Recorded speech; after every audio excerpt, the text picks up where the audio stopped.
Namuhla usuku olubaluleke kakhulu njengoba kusuku lomhla ka-28 kuMarch silapha eNyuvesi yaKwaZulu Ongoye. Sihlangene-ke nemikhakha eminingi ethinta ukongiwa kolwazi lwesintu esithi phecelezi indigenous knowledge systems. Okuyinto ephathelene kakhulu nefagugu lempilo nje yabantu base-Afrika. Kodwa ikakhulukazi-ke kuthina abantu bokudabuka balapha eNingizimu Afrika ngokwezizwe zabo ezihlukene. Yinto-ke le ekufanele ngabe siyayigqugquzela sikonge ukuthi nakuba isimo sempilo siguquguquka umhlaba wonke, kunezinto ezintsha eziningi ezifikayo ukuthi na-ke kwafika lokho kuthiwa i-colonization, kwafika lokho kuthiwa i-westernization. Lezi zinto uma zifika-ke zafika nokuthi isikompilo lethu bese zilidunga, bese sithatha kakhulu lokhu okufikile, bese sikulibala okwethu ebesivele siphila ngako. Ngakho lo mkhakha ugqugquzela ukuthi ake sibuyele emuva sibuke ukuthi besiphila kanjani, besenzani, singenza kanjani ukuthi izinto zethu ebeziyigugu kuthina ziyimpilo kuthina sizenze zibuye ukuthi noma siphile esikhathini sanamhlanje kodwa kunokuningi okulahleke ngokungenasidingo. Asithokoze-ke nabesilo nabendloveni amandla. Asilibonge-ke ithuba lalo mcimbi kade sikuwo namhlanje.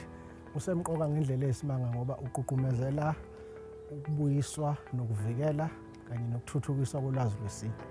Kuningi uhulumeni asezamile ukukwenza noma kungakanili, kodwa kwalo mhlanganyela namhlanje iligxathe lisemqoka kakhulu ngoba igqugqumezela ukuvikela kolwazi lwesintu.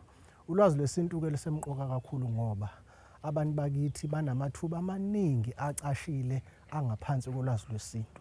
Kodwa laba basuke benolwazi becijeke kakhulu ukwazi ukubona lokho, bahlomula kakhulu imiphakathi yakithi isale ingahlomuli ngalutho.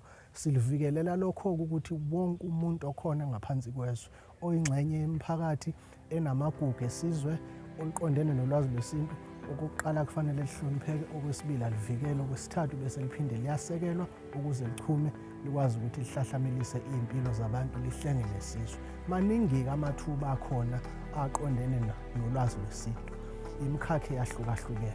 Singabuka ngisho ukuhlonishwa kwabo abantu abasuke beqondene nalowo mkhakha. Singabuka ngisho ukuqoqwa kwalo ulwazi lwesintu ngoba isizwe singazi ukuthi uluphi ulwazi olukhona emphakathini lizothuthuka kanjani lingazi, ngoba liyohlezi njalo lihambe liyoboleka ngaphandle kanti izinto zikhona lapha ekhaya. Ukuqoqwa kolwazi lwesintu lisemqoka lapho. Namathuba amaningi amasha nokugqugqumezela kwey'milo, nokuphathwa kwemvelo, nokuhlengwa kwemvelo, ezolimo, iy'tshalo, ngisho ezokumbiwa phansi. Kuningi imikhakha esibhekene nayo, ngisho ukubuka kwey'nkanyezi ekufanele senze isiqiniseko sokuthi iyahluhlumeliswa futhi iyaphakanyiswa ngoba isemqoka kakhulu. Lo mhlangano umuntu akade ekuwo lapha ubaluleke kakhulu kithi njengesizwe. Kufanele ukuthi ukhuthazwe ngazo zonke indlela ngoba ubalula yonke into engumuntu kusukela umuntu ezalwa azakhule ukuqhubeka ebakuleso sizwe sakubo. Kukhona amasiko, kukhona izihlahla, kukhona konke okwenza umuntu abe umuntu. Uma iminyango le ephathelene nezempilo kanjalo no-arts and culture ingahlangana ndawonye, lezi zinto okwesiko kwandiswe, okwempilo kwandiswe. Njengami nje ngibonga amakhosi, kodwa ngiyababona laba abancane ukuthi banalo ikhono, kodwa kukhona imikhakha okufanele bafundiswe kuyo. Nazo inyanga belaphi bendabuko ziyabadinga abadala, ungabi ukuthi inyanga esencane isithele laphayana yenzo kwayo ukuthi noma sekuphuma eceleni angabibikho okuqondisayo. Ngicabanga ukuthi-ke ukwakha isibaya esiphelele ngayo yonke le mikhakha kuyosiza kakhulu esizweni samaZulu, namakhosi ayinake lento yokuqoqwa kolwazi nolwendabuko, ngisho izidlo ezayidliwa nangendlela ezayiphekwa ngayo, nalabo gogo abanjalo siyabadinga babe khona. Ngakho nje ngithi mina lo mhlangano uyinto enkulu, kodwa kufanele ngayo siye phambili kakhulu ngoba kwandiswe imikhakha okufanele ilandelwe ukuze lo msebenzi uqhubeke kahle. Isizwe kuningi ezokwazi ukuthi kuhlomule. Kumanje sinobubha obungaphezulu kokuxaka. Ukuntula kwamathuba emisebenzi isixakile, isimbozile yife lemnyama.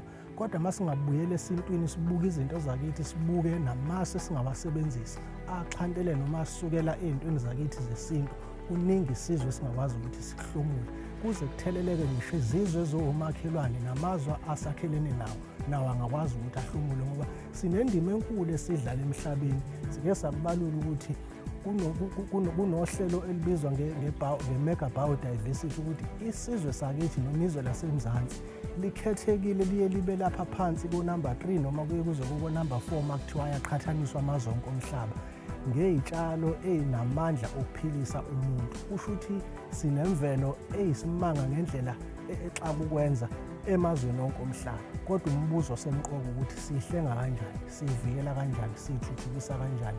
Nabo bonke abaxhumana nabathintana nemvelo nabo sibaqeqesha kanjani ukuthi imvelo bahlezi beyihlenga ngaso sonke isikhathi. Bese kuqhamuka amathuba asemqoka azokwazi ukuthi asisize. Okusemqoka kakhulu, izinto zakithi izona eseyiphenduka zibe semqoka manje. Isikhathi sokuzenyeza nesikhathi zokuzenyanya nesikhathi sokuzehlisa cishe sesidlulile. Wonke umuntu ufuna ukubuyela esiqwini sakhe manje. Leli thuba-ke alingasedluli. Ekufanele sikubuyise ukuze izizukulwane ngey'zukulwane ezizayo zifike nazo zifika phezu kwesisekelo esiqinile sokuthi kahle kahle ukudabuka kwethu njengezizwe ey'ningi ey'hlukahlukene, singamaZulu, singamaXhosa, singabeSuthu, singabeTswana, singamampondo, singamandebele, njalo njalo. Kuthi konke okuya phambili okuyizinto ezintsha ey'fikayo empilweni zabantu balezi zizwe esengiy'balile zokudabuka e-Afrika, kodwa zingabe sey'cindezela zishabalalise lokho okwakade kwethu ngokudabuka siyisintu sase-Afrika.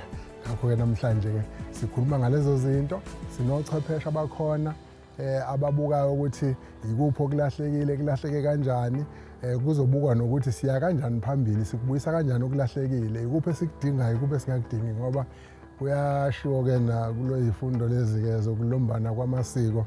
When two cultures meet, they get into a battle and one of them will of course disappear. Into eyenzeka umhlaba wonke ukuthi makuhlangana amasiko empilo amabili kukhona elizoba iwina, khona elizoba iluza. Uyabona nasemshadweni makushada abantu ababili abaqhamuka ngokudabuka kuma-culture amabili ahlukene, kukhona elizodominate, kukhona elinye elizohlulwa elinye. Into eyenzekayo, kodwa-ke sikululayo ukuthi akungabe sekushabalala konke nokuhle obekade sivele kuyimpilo yethu thina sizwe esinsundu e-Afrika. Okay.